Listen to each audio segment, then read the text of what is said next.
ऐसा कोई मुद्दा नहीं होता जिस पर बॉलीवुड की क्वीन कंगना रनौत अपने विचार नहीं रखती।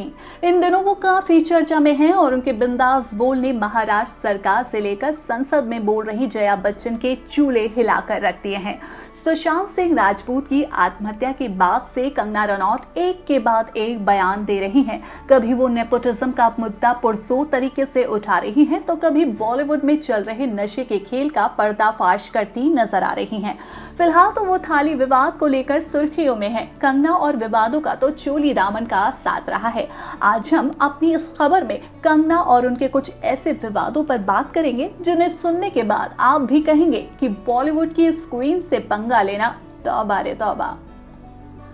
आदित्य पंचोली पर कंगना रनौत संगीन आरोप लगा चुकी हैं। कंगना रनौत ने अपने एक इंटरव्यू में खुलासा किया था कि जब वो इंडस्ट्री में आई थी तब आदित्य पंचोली उनकी मदद करने के बहाने उनकी जिंदगी में दाखिल हुए थे। आदित्य ने कंगना संग दोस्ती बढ़ाई और प्यार का रिश्ता कायम करने लगे।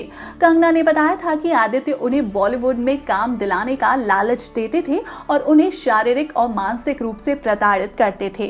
कंगना ने ये भी बताया था कि आदित्य उनके पिता है और उन्होंने कई बार कंगना को बुरी तरह से पीटा था।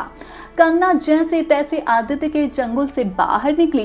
कंगना ने जब इस बारे में पब्लिक फोरम पर बताया तो सभी ने उनके साथ सहानुभूति दिखाई।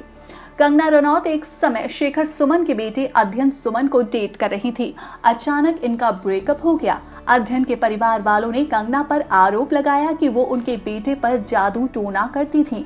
इतना ही नहीं, शेखर सुमन ने कंगना पर आरोप लगाया था कि उन्होंने उनके बेटे का करियर तबाह कर दिया। अध्ययन ने कंगना पर इल्जाम लगाया था कि वो उन्हें शारीरिक और मानसिक रूप से प्रताड़ित करती थी। दीपिका को फिल्म हैप्पी न्यू ईयर के लिए साल 2014 में बेस्ट पॉपुलर एक्ट्रेस का अवार्ड मिला था। उन्होंने ये अवार्ड कंगना को उनकी फिल्म क्वीन के लिए डेडिकेट कर दिया था। दीपिका की ये बात शायद कंगना को पसंद नहीं आई। कंगना ने एक प्रेस कॉन्फ्रेंस में खुलकर कहा कि अगर दीपिका पर्सनली उनके काम की तारीफ करती तो उन्हें अच्छा लगता। ऋतिक रोशन और कंगना रनौत का विवाद भी काफी लंबा चला था। इस मामले में भी लोगों की हमदर्दी कंगना रनौत ही ले गई और ऋतिक का करियर खत्म होने की कगार पर आ गया था। फिल्म क्रिश 4 में ऋतिक रोशन के साथ कंगना रनौत नजर आई थी।